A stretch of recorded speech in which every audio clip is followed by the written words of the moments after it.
Today in the Boat Werks, I'm building things. Let's get to work. Hi, I'm Joe, and welcome to MotorCity Boat Werks. Let's get to work. Welcome back to my channel. It's another day in the shop.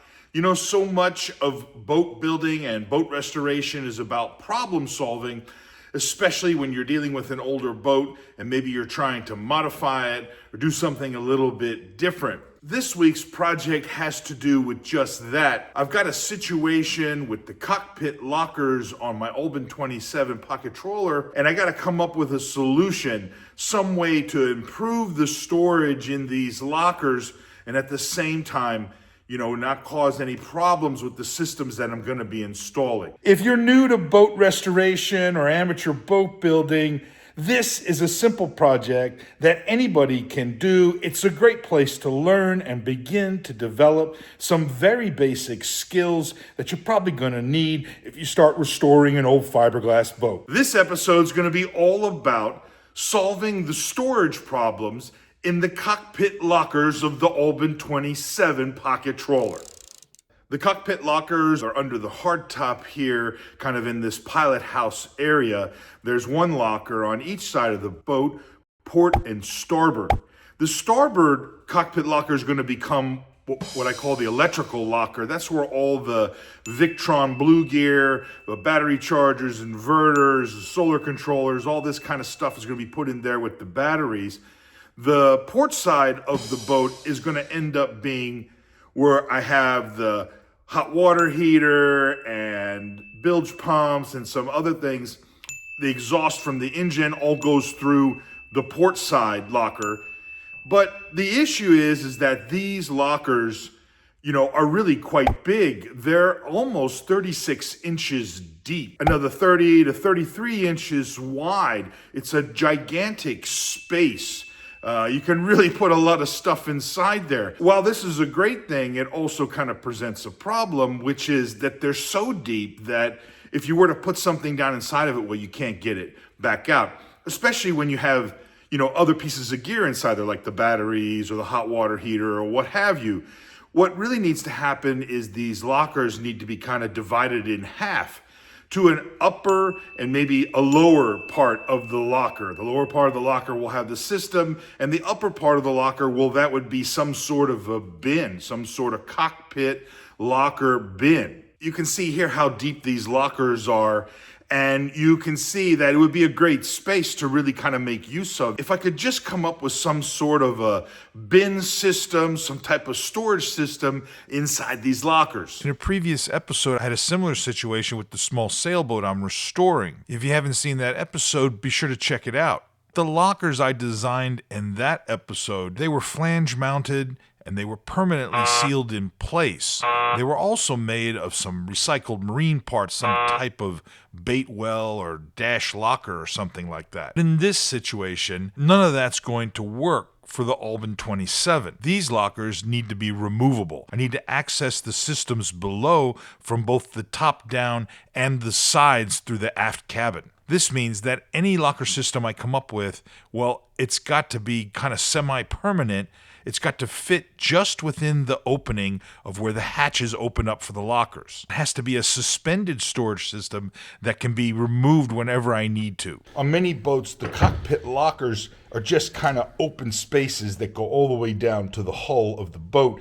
They're not enclosed necessarily. Perhaps it's a project that you might be thinking about on your boat restoration project. The solution I came up with was to design a set of metal brackets that will support a storage bin that'll drop down from the top into the cockpit locker. The brackets will allow me to still reach inside of the locker if I have to access something down below. They'll also hold the storage bins in place, and because the storage bins will be the perfect size inside the locker opening, they'll be nice and snug. So the first step is to design these brackets. I decided to use some 2-inch stainless steel. It's about 1/8 inch thick. I briefly kind of polished them up with a grinder, and then I bent them into the shape that the brackets needed to be. They will mount using the holes that are used for the locker hatch hinges.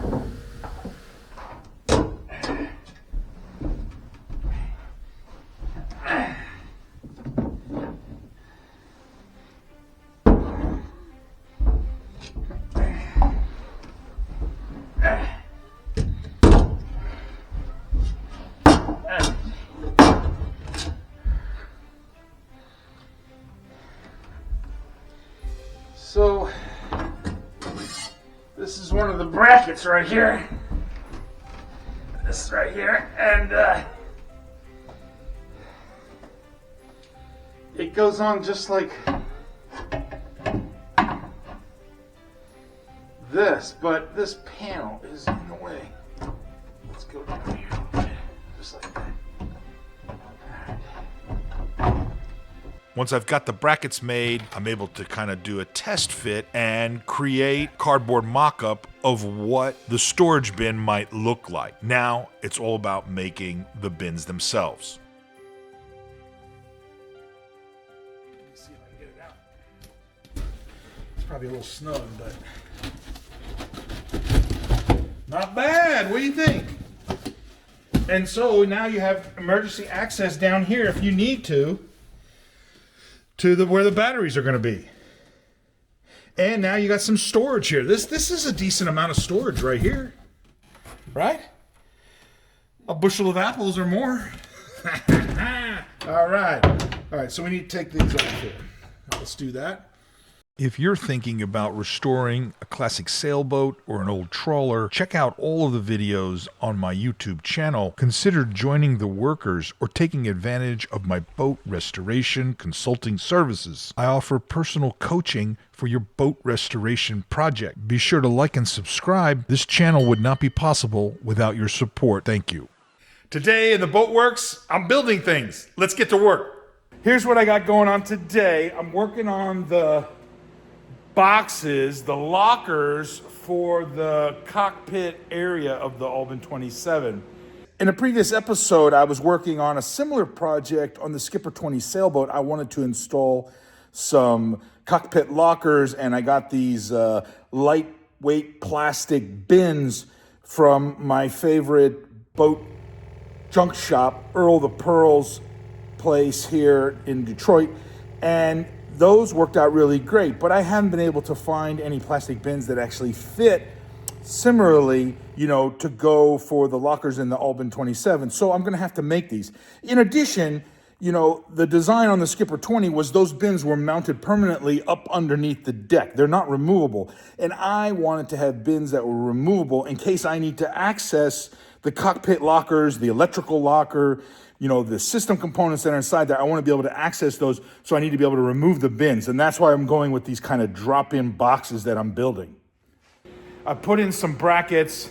We've got some rough measurements here. I'm going to be making these kind of boxes, these bins out of, it's maybe 1 inch Luan door skin, kind of plywood, very lightweight, but I'll be fiberglassing the outside of it and the inside. This is just to get the shape and, act as some coring, so a little bit stiffener. But basically, we'll make these fiberglass bins that drop down inside the cockpits in the Albin 27, give us a little extra storage. And so I'm mocking those up now and trying to make sure that they fit inside that opening, for each of the cockpit lockers. Making fiberglass boxes out of plywood is not really that difficult. I've talked about doing some of these steps before. Basically, you're going to make the shape out of the plywood.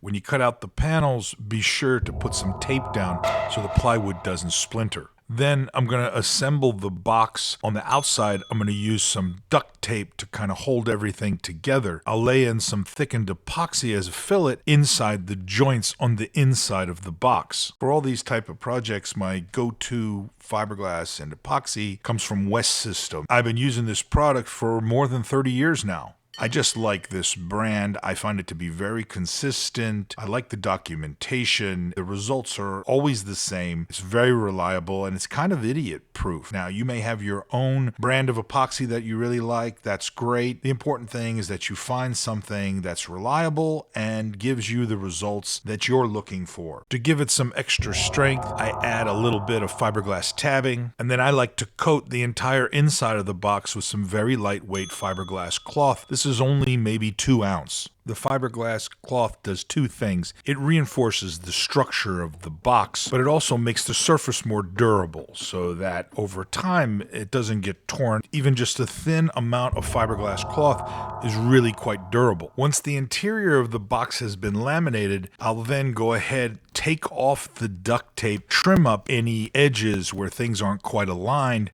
And I'll do the exact same thing I did on the interior, but now on the exterior, laying fiberglass cloth all over the entire surface. You may not be able to tell, but I've rounded over the edges here on the box, and even just a little bit makes the fabric lay down quite a bit smoother.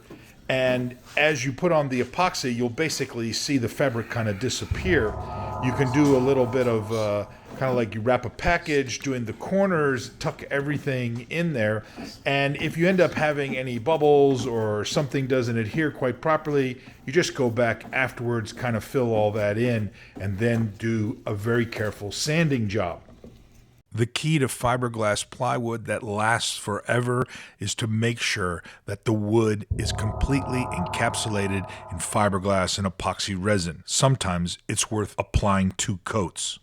Sanding is just to smooth everything. You don't want to cut through the epoxy coating. You just want to kind of make sure everything's nice and smooth and ready for paint. So this is accessing the electrical locker from the aft cabin, and you can see how the bin is held in place by the brackets. It would have been nicer to have some very tight corners on this metal bracket, but I'm not able to do that DIY, and the stainless steel tends to be a little brittle. It will break if your corners are too tight. But nevertheless, I think this looks pretty good. It does what it's supposed to do, and it holds the bins in place. A little bit of paint, and I think we're sneaking up on a moment of completion.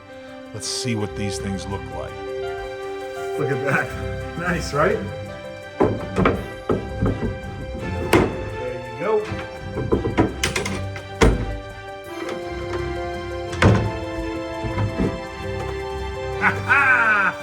Moment of completion.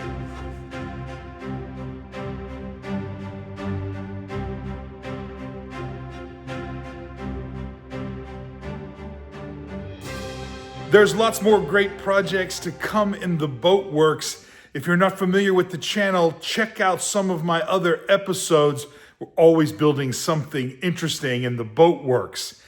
If you're interested in plywood and epoxy boat building, or you want to know more about building with some unusual materials, different projects that you can do, check out one of my playlists. It's on Kusa board and some of the composites that I use in my boat building and boat restoration projects.